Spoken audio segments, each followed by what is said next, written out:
I love them all equally, you know.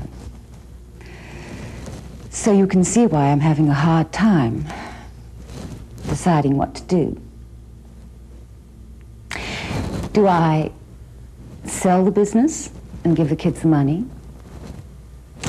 That would give Debbie and Brian a chance to own their own house.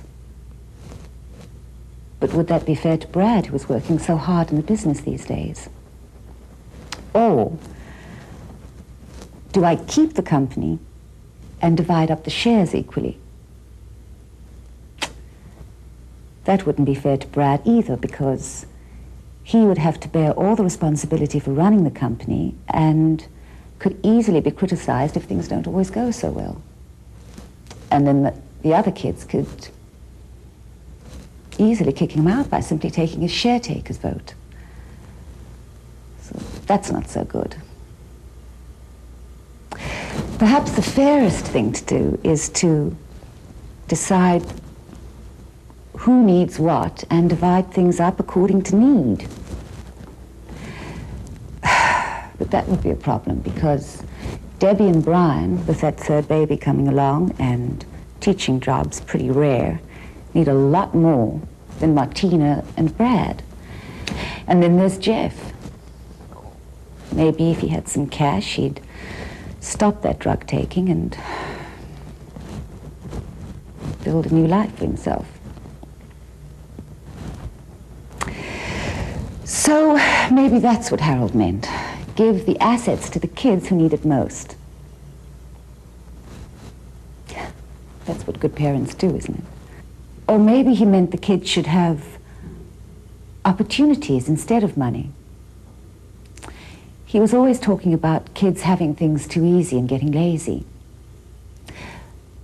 Maybe he'd prefer that the kids be offered jobs in the company, and that way they would have job security and a chance to contribute to the family business.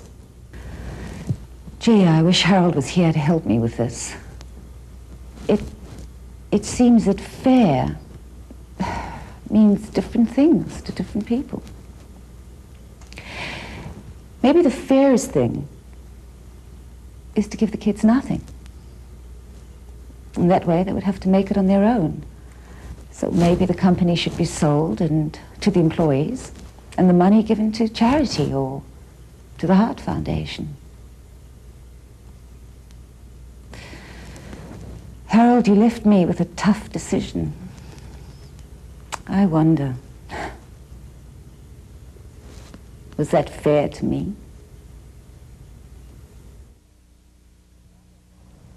Well, after talking to everyone 5 years ago, I finally made a decision. I decided to sell off our property assets and our cottage and divided that up equally among all four of them.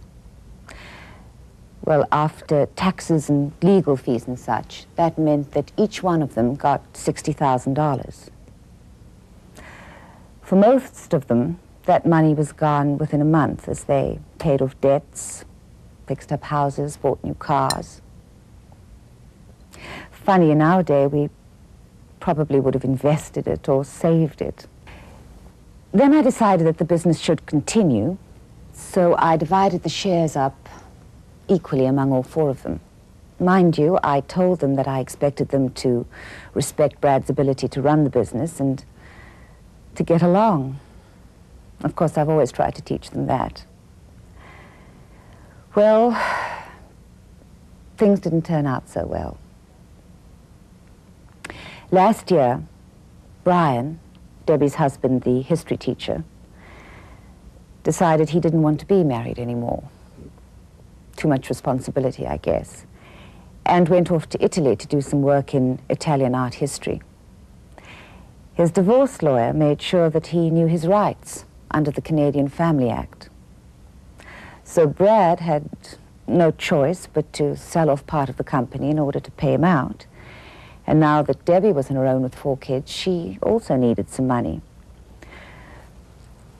So just as that 25% share buyout was being organized, Martina's involvement in the athletes' drug use inquiry was revealed. She wasn't directly involved in giving drugs to athletes, but She lost her credentials and her job as a trainer. I had to call Brad to say that Martina should probably have her shares bought out too, so that she would have some money to start her own health and fitness studio. Just as that was being organized, Brad called to say the bank was real concerned about the company's stability and the fact that the business had accumulated a great deal of debt in the last year. And just then interest rates took their big jump, as you know, and Brad and the boys at the plant had a pretty hard time of it. All in all, it was decided to sell off whatever was left and get out of the business. It's amazing how little money we got out of the business once the debts were paid, the lawyers and accountants were paid, the taxes were paid, some staff severances were paid. All of Harold's life work didn't seem to have paid all that much back. It makes you wonder, doesn't it? But I did the best I could.